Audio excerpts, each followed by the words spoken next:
Hello guys, आज का topic है moment of inertia solid cylinder. ये मोमेंट ऑफ इनर्शिया की ही सीरीज में हम आगे बढ़ रहे हैं और एक एक करके डिफरेंट शेप की स्टडी कर रहे हैं। इससे पहले मैंने रिंग, डिस्क और सॉलिड डिस्क के बारे में बताया। इसी में देखिए, अगर हम जब सॉलिड सिलेंडर की स्टडी करेंगे तो सॉलिड सिलेंडर का कुछ पार्ट, कुछ फेस, पार्ट नहीं कुछ फेस कैसा है, सॉलिड डिस्क की तरीके। कैसे?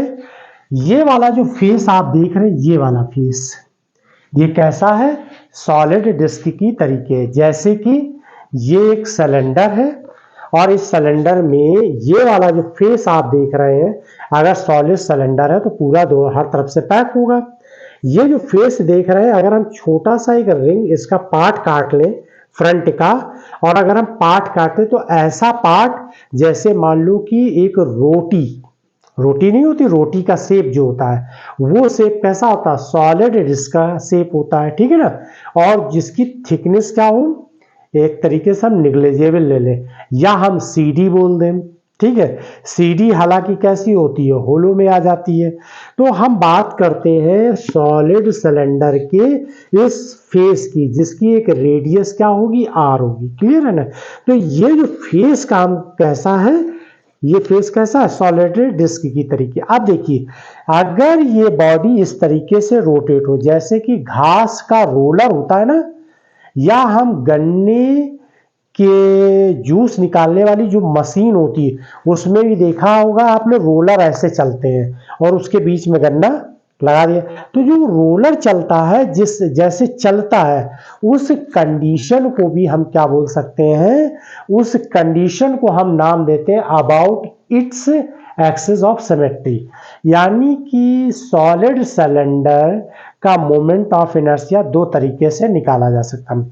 एक तो मैंने कहा about its axis of symmetry, या हम ज्योमेट्रिकल एक्सिस भी नाम दें।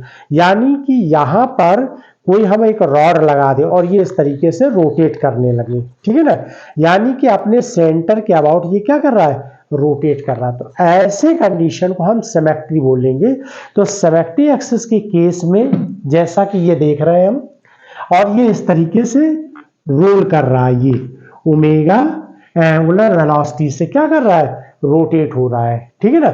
यानी कि ये एक्स और एक्स प्राइम एक्सिस के अबाउट इस तरीके से ये रोटेट हो रहा है, यानी कि ये इस तरीके से रोल कर रहा है। क्लियर है। तो मोमेंट ऑफ इनर्शिया जो होगा इस केस के लिए, वो मोमेंट ऑफ इनर्शिया इस पॉइंट के लिए जो निकल कर आएगा वो होगा moment of inertia moment of inertia M R square by 2 होगा। ये मोमेंट ऑफ इनर्शिया किसके लिए हम निकाल रहे हैं, ये हम कह रहे हैं आई एक्स एक्स प्राइम। यानी कि हमने कंडीशन यहां लगाई about in axis of symmetry, और ये कैसा है, और इसका जो ये फेस है वो कैसा है, ये फेस जो है एक तरीके से सॉलिड डिस्क की तरह। अगर हम इसको पूरा फिगर बनाए ऐसे, केवल सिर्फ इस फिगर को दिखाएं, तो इसका फिगर इस तरीके से निकल कर आएगा, ये आएगा सिलेंडर का, ठीक है ना। अब ये पूरा कैसा है, सॉलिड है, ये सॉलिड हो गया, क्लियर है ना। अब ये सॉलिड हो गया, ये इसका सेंटर हो गया, तो इसमें ये इस तरीके से इसके अबाउट, ये सेंटर के अबाउट इस तरीके से रोटेट कर रहा है। क्लियर है ना। तो जो सेंटर के अबाउट रोटेट करेगा तो इसका सॉलिड डिस्क का जो मोमेंट ऑफ इनर्शिया होता है सेंटर के अबाउट, वो क्या होता है, एम आर स्क्वायर बाई 2 होता है। और अगर डायमीटर के अबाउट निकालें किसका, सॉलिड डिस्क का मोमेंट ऑफ इनर्शिया, तो सॉलिड डिस्क का मोमेंट ऑफ इनर्शिया यानी डायमीटर के अबाउट, यानी ये हो गया ऐसे, ठीक है ना।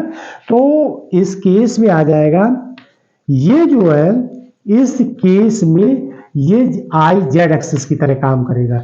और अगर हम इसको क्या लिख दें, आई एक्स लिख दें, और ये वाले फेस को यानी इस डायमीटर को हम क्या लिख दें, आई वाई लिख दें, तो इस केस में क्या आ जाएगा मोमेंट, ये तो हमने क्या कहा आपसे, आई जेड के, ये जो है जेड के अबाउट, यानी ऐसे इस तरीके से ये रोटेट कर रहा है, इस तरीके से ये रोटेट कर रहा है, यानी कि ये वाला फ्रंट इस तरीके से रोटेट कर रहा है, इस तरीके से।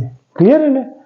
तो ये जेड एक्सेस हो, और ये डायमीटर हुई, ये और ये डायमीटर हुए, तो ये एक दूसरे के परपेंडिकुलर है, ये और ये डायमीटर एक दूसरे के परपेंडिकुलर है, और ये ऐसे रोटेट कर रहा, तो ये इन दोनों का क्या होगा, रिजल्टेड हो जाएगा। तो यानी परपेंडिकुलर थ्योरम काम करने लगी यहाँ पर।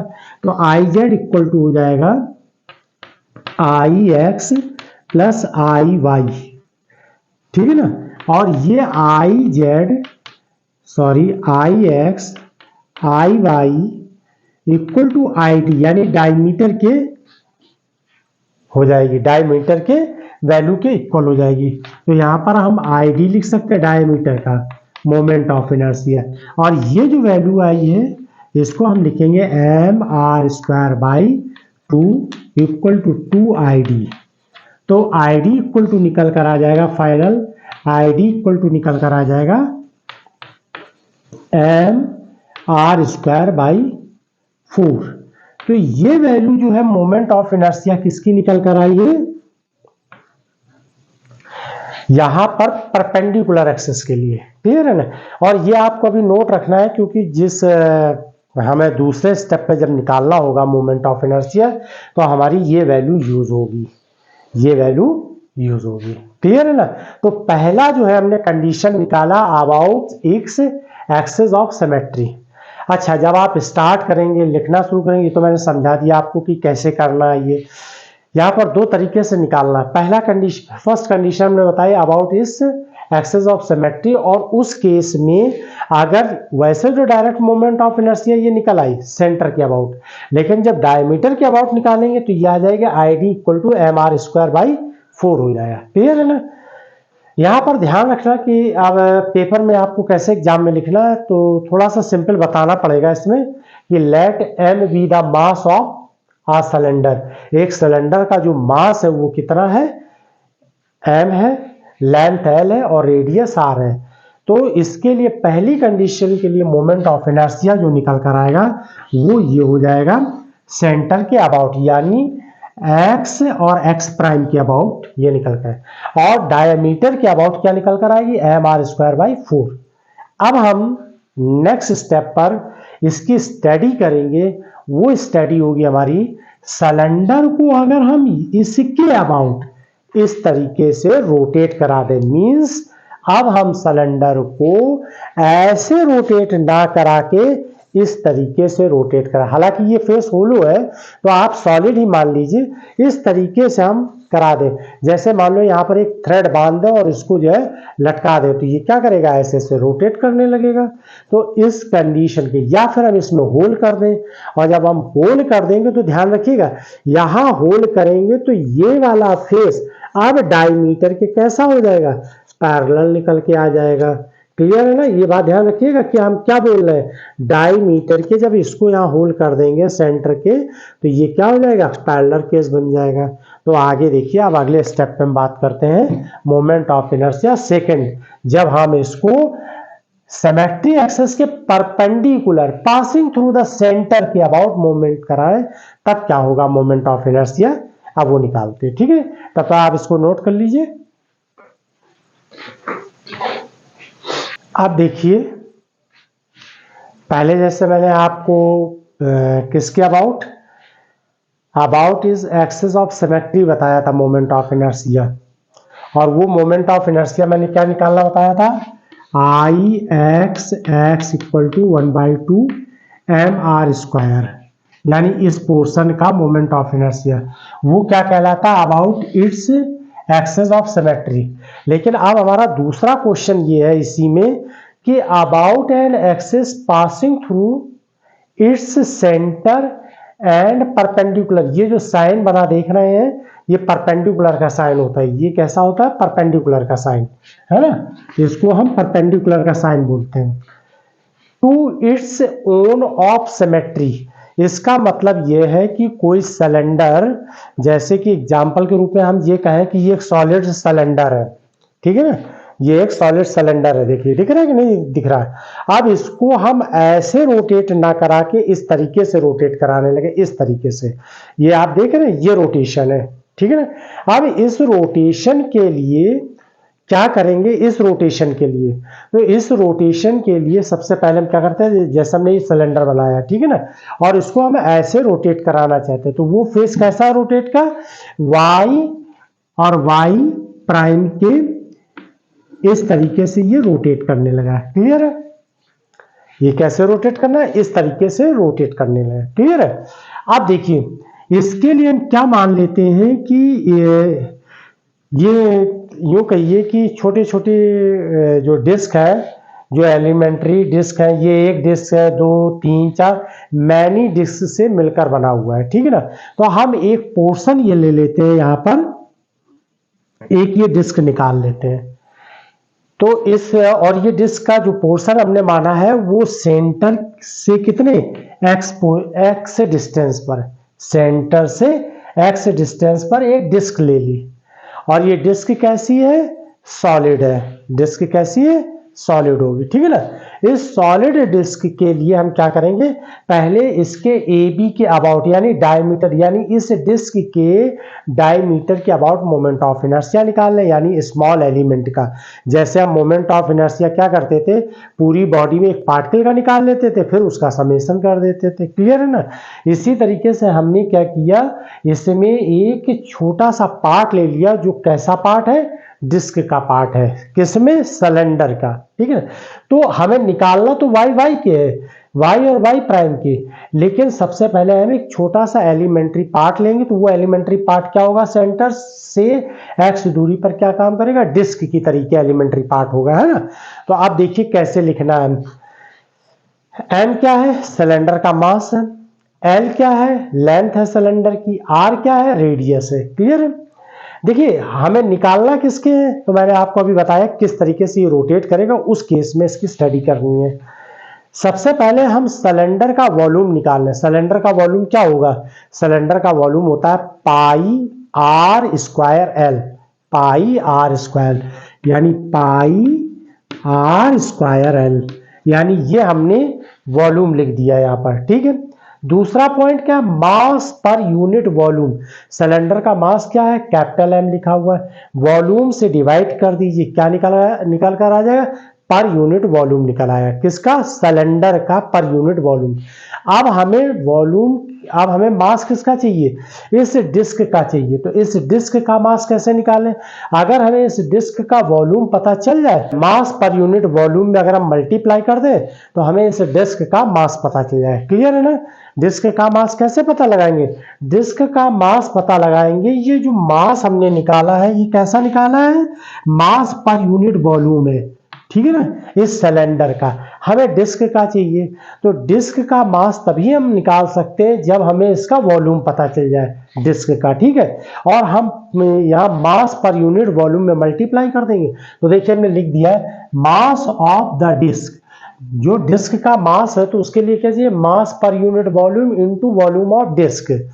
तो आप देखिए ये जो वैल्यू निकल कर आई है, ये आई है मास पर यूनिट वॉल्यूम, तो M pi R square L, ये तो मास आ गया पर यूनिट वॉल्यूम, किसका, सिलेंडर का।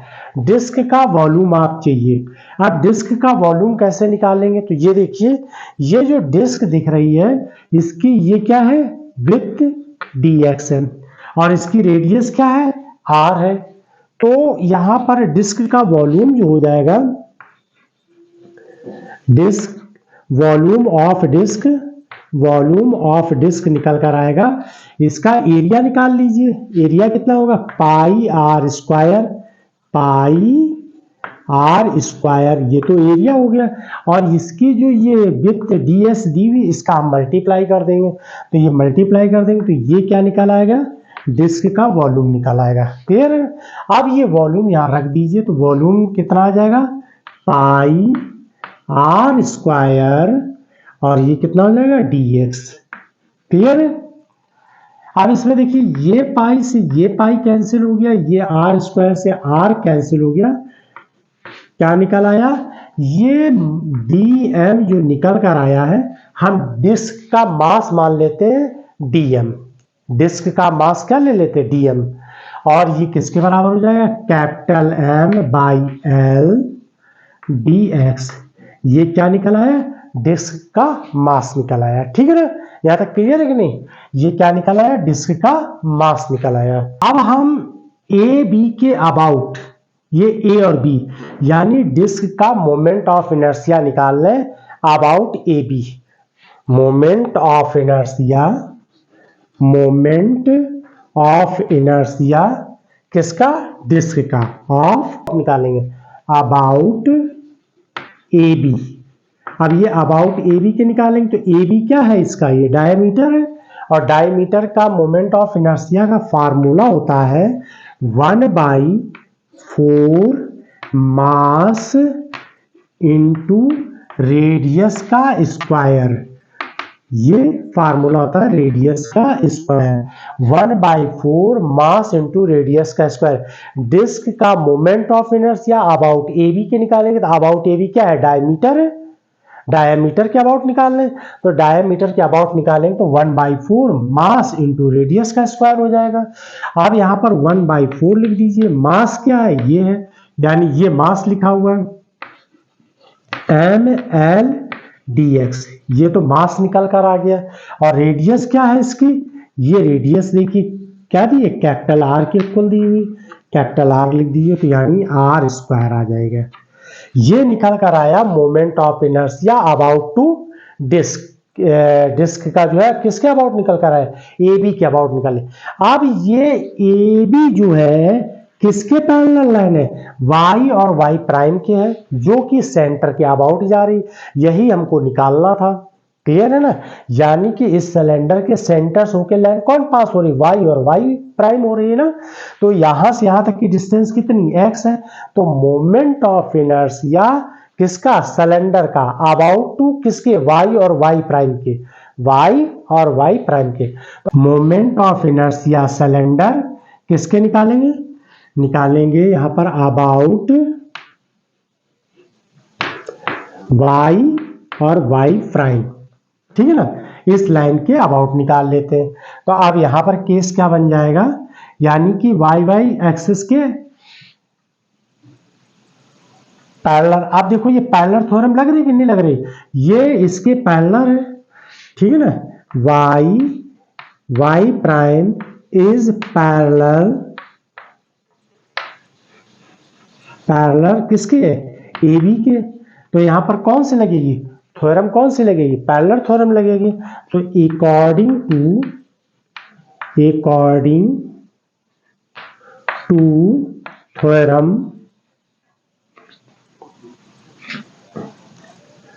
थ्योरम कौन सी, पैरेलल। ठीक है ना, ये पैरेलल का सिंबल है। अब यहां पर पैरेलल थ्योरम क्या आ जाएगी, moment of inertia D I, moment of inertia D I equal to हो जाएगा, एक तो पहले आईसीएम, ये आईसीएम की तरह काम करेगा, तो ये मोमेंट ऑफ इनर्शिया इसका निकल कर आ जाएगा 1/4 ml dx और r स्क्वायर प्लस इस। अब इस केस के लिए इसका मास क्या काम करेगा, क्योंकि स्मॉल एलिमेंट का हम निकाल रहे हैं, स्मॉल एलिमेंट के रिस्पेक्ट में निकाल रहे हैं, तो उस केस में मास ये काम करेगा। तो ये स्मॉल एलिमेंट का मास हो जाएगा ml dx, और कितनी डिस्टेंस पर, इतनी डिस्टेंस पर है, तो ये वैल्यू निकल कर आ जाएगी यहां पर m/l dx, और ये क्या हो जाएगी एक्स स्क्वायर, यहां से यहां तक ये एक्स स्क्वायर है। ये तो फार्मूला होता है मोमेंट ऑफ इनर्शिया का पैरेलल थ्योरम का, ICM प्लस m इंटू ए स्क्वायर। ए क्या होती, दो लाइन, इन दोनों के बीच की डिस्टेंस, तो ये डिस्टेंस क्या है, एक्स है, यहाँ पर ये एक्स है। मास कितना काम कर रहा, मास ये निकाल लिया था हमने, m/l dx, ये निकल कर आ गया। क्लियर है, तो ये फार्मूला फाइनली निकल कर आया। ये क्या है, स्मॉल एलिमेंट का मोमेंट ऑफ इनर्शिया निकल आया। अब हमें इस सिलेंडर का इसी के अबाउट होल सिलेंडर का मोमेंट ऑफ इनर्शिया चाहिए होगा, तो पूरे सिलेंडर के लिए मोमेंट ऑफ इनर्शिया क्या आ जाएगा, होल सिलेंडर के लिए मोमेंट ऑफ इनर्शिया क्या निकल कर आ जाएगा। तो यहाँ पर क्या कर देंगे हम, ये पूरी लेंथ कितनी है इसकी, एल है, पूरी लेंथ यहाँ से यहाँ तक एल है। अब ये अगर हम कोऑर्डिनेट के बेस पे डिवाइड करें तो -l/2 हो जाएगा, और ये +l/2 एक्सिस के अकॉर्डिंग, पॉजिटिव एक्सिस के लिए नेगेटिव, यहाँ से ओरिजिन मान लें। अब इस क्या करें, पूरे होल सिलेंडर का मोमेंट ऑफ इनर्शिया निकालें, तो moment of inertia of whole cylinder, तो होल सिलेंडर के लिए क्या निकल कर आएगा मोमेंट ऑफ इनर्शिया, तो रेंज कितनी है, -l/2 से कितनी हो जाएगी, +l/2 के बीच की ये रेंज आ जाएगी, मतलब -l से लेकर +l/2 के बीच में, यानी ये -l/2 है, वो +l/2 है, तो इसके बीच में अब ये आ जाएगा I, यहाँ पर यहाँ इंटीग्रेशन का साइन बनेगा -l/2 और ये l/2 हो जाएगा। तो मोमेंट ऑफ इनर्शिया जो है -l/2 +l/2 के बीच में लेंगे, तो I equal to -l/2 +l/2, और ये वैल्यू पूरी कर दीजिए, तो ये कितना हो जाएगा, 1/4 ml dx r square plus ml dx x square, ये वैल्यू ऐसे कर लिया, ठीक है ना। अब इसको सॉल्व कर लेते हैं, इसका हम इंटीग्रेशन लगा दें, ठीक है ना। तो देखो ये इंटीग्रेशन क्या है, l/2 से, देखिए -l/2 से लेकर +l/2 है, ठीक है ना। जैसे ये इंटीग्रेशन ऐसे लिखा होता है -a से +a, तो हम इसको क्या कर देते थे, इसको यहाँ पे कर देते थे, इसको ऐसे कन्वर्ट कर 0 to a कर देते थे, 0 से a कर देंगे और यहाँ 2 लगा देते थे। तो यहाँ पर भी यही कंडीशन लगा देंगे इंटीग्रेशन की। तो आप ये इंटीग्रेशन की कंडीशन लगा के हम यहाँ पर लिख देते हैं I इक्वल टू, ये हो जाएगा 2, और इंटीग्रेशन अब क्या बन जाएगा, यहाँ पर इंटीग्रेशन हो जाएगा 0l/2, ठीक है। अब देखिए m/l और m/l पूरे में क्या है, कॉमन है, कैपिटल m/l क्या है, पूरे में कॉमन है, तो यहाँ पर इसको इंटीग्रेशन से बाहर कर दीजिए। अब क्या बचा है यहाँ पर, 1/4 r स्क्वायर और dx, यानी कि r²/4 dx, और सेकेंड टर्म में क्या बच रहा है, x² dx, सेकेंड टर्म में बच रहा है x² dx, ये निकल कर आ गया, ठीक है ना। इसका हमको क्या करना है, इंटीग्रेशन करना है, तो इंटीग्रेशन कर दीजिए अब यहाँ पर 2m/l, ठीक है ना, और ये हो जाएगा इंटीग्रेशन r²/4, तो कांस्टेंट है, dx का इंटीग्रेशन क्या हो जाएगा, x हो जाएगा, प्लस, और इसका क्या हो जाएगा, x² का इंटीग्रेशन x³ हो जाएगा, क्लियर। और अब यहाँ पर आप लिमिट लगा दीजिए, लिमिट क्या है, l/2 और 0, ये लिमिट लगा देंगे, क्लियर है। यहाँ तक समझ में आया कि नहीं आया। अब देखिए पूरा काम खत्म हो गया है इसका, आप शॉर्ट स्केल ले लीजिए। इसके बाद देखिए अब ये जो है केवल इसका कैलकुलेशन दिखाना है, तो ये वाला पोर्शन यहाँ से हटा देते हैं। अब देखिए इसका मोमेंट ऑफ इनर्शिया ये निकाल दें इसका, तो I इक्वल टू हो जाएगा, ये क्या है, पूरे सिलेंडर का मोमेंट ऑफ इनर्शिया है 2m/l, और इसमें देखिए लिमिट पुट करेंगे, तो लिमिट पुट करेंगे तो r²/4 और x की जगह l/2 पुट कर दीजिए, ये हो जाएगा, यहाँ पर आ जाएगा प्लस का साइन, यहाँ x³ की जगह l की वैल्यू पुट कर दीजिए l/2, तो ये हो जाएगा क्यूब, और 2 का क्यूब हो जाएगा 8, और यहाँ पर 3 नीचे लिखा हुआ है 3, इसके बाद 0 लिमिट लगाएंगे तो ये पूरा आ जाएगा 0, ठीक है। टोटल फाइनल अब हमारे पास रिजल्ट जो आएगा, यहाँ देखिए l कॉमन ले लीजिए, l कॉमन ले लिया, नीचे ये l लिखा हुआ था, r² और 2 भी कॉमन ले लीजिए, 2 भी कॉमन ले लिया तो यहाँ 4 हो जाएगा, प्लस हो जाएगा एल क्यूब हो जाएगा, और यहाँ पर 2 कॉमन हो जाएगा तो बचेगा क्या 4, और 4 का 3 में मल्टीप्लाई करेंगे तो क्या हो जाएगा 12, और एल कॉमन जब चला जाएगा तो यहाँ एल स्क्वायर बचेगा, क्योंकि ये देखिए एल कॉमन ले लिया हमने यहाँ पर, तो ये एल स्क्वायर आ जाएगा। क्लियर है, ये 2 से 2 कैंसिल, एल से एल कैंसिल, वैल्यू निकल कर आई M R square by 4 plus L square by 12। ये मोमेंट ऑफ इनर्शिया निकल आया, किसके अबाउट निकला है, इसके अबाउट निकला है, यानी y और y प्राइम की। ठीक है ना, तो हमने दो तरीके से मोमेंट ऑफ इनर्शिया निकाला। एक मोमेंट ऑफ इनर्शिया हमने कैसे निकाला, इस तरीके से, यानी कि ये x और x प्राइम के अबाउट, यानी एक बार ज्योमेट्रिकल एक्सिस यानी सिमेट्री के अबाउट निकाला। ठीक है ना, ज्योमेट्रिकल एक्सिस एक बार फिर से देखिए, अगर हम इस तरीके से रोटेट करा रहे हैं, इस तरीके से रोटेट करा रहे हैं, ये आप मेरे हाथ का शेप देख रहे हैं, ये इस तरीके से, इसको हम और इसके अबाउट, यानी ये सिमेट्री एक्सिस होता है, और इस केस में मोमेंट ऑफ इनर्शिया निकल कर आया था I X X prime equal to 1/2 M R square. ये मोमेंट ऑफ इनर्शिया निकल आया। दूसरा मैंने किस केस में निकाला है, y और y प्राइम के अबाउट। ठीक है ना, जो कि सेंटर से ये लाइन पास हो रही है, कहां से पास हो रही है, सेंटर से लाइन पास हो रही है। ठीक है ना, और क्या है, ज्योमेट्री एक्सिस के, ये ज्योमेट्री एक्सिस है, इसके ये देखिए परपेंडिकुलर है, सेंटर से पास हो रही है और ज्योमेट्री एक्सिस के परपेंडिकुलर है। तो ये केस, ये सेकंड है, और ये वाला केस क्या है, फर्स्ट। ठीक है ना, तो यहां हमने फर्स्ट लिखा about it axis of symmetry, तो ये रिजल्ट आएगा, यानी इसके लिए ये डिफिनेशन, और about an axis passing through its centre and perpendicular two is on symmetry, तो ये केस हो जाएगा। क्लियर है, समझा। पेपर में आप लाइन ऐसे ना बना दीजिएगा। तो आई होप कि आप लोगों को समझ में आया होगा।